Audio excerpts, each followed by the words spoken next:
স্মার্টফোনের বাজারে ওপ্পো মানেই ট্রেন্ডি ডিজাইন, শক্তিশালী পারফরম্যান্স আর দারুণ ক্যামেরা।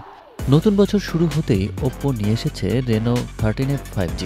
এটি একটি দুর্দান্ত মিড রেঞ্জ ফোন, যা স্টাইল আর টেকনোলজির মিশ্রণে নতুন মাত্রা যোগ করবে। কিন্তু এই দুনিয়ায় প্রতিযোগিতা চরম।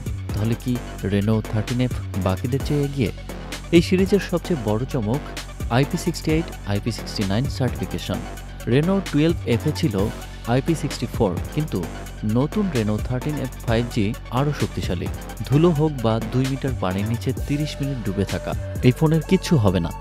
ওপ্পো রেনো 13F 5Gতে থাকছে 6.67 ইঞ্চির অ্যামোলেড ডিসপ্লে, সঙ্গে 112 হার্জ রিফ্রেশ রেটিং স্কলিং দিবে সুপার স্মুথ অভিজ্ঞতা। 50 মেগাপিক্সেলের মেন ক্যামেরা থাকছে আগের সিরিজের মতোই, তবে এবার 4K ভিডিও রেকর্ডিং আর জাইরো EIS ফিচারের জন্য ভিডিও শুটিং হবে আরও স্টেবল। এবার রেনো 13F এর পারফরমেন্স আরও চমকপ্রদ। থাকছে Snapdragon 6 Gen on 4 nanometre processor, যা রেনো 12F এর তুলনায় অনেকটাই ফাস্ট। মাল্টিটাস্কিং, গেমিং কিংবা অ্যাপ চালানোর অভিজ্ঞতা হবে একদম স্মুথ। ফোনে আছে 45 ওয়াট ফাস্ট চার্জিং, যা মাত্র 30 মিনিটে ফোনটিকে 44% চার্জ করতে পারবে। রেনো 13F 5G একটি ব্যালেন্সড মিড রেঞ্জ স্মার্টফোন। যারা স্টাইল, ক্যামেরা আর শক্তিশালী পারফরমেন্স চান, তাদের জন্য আদর্শ।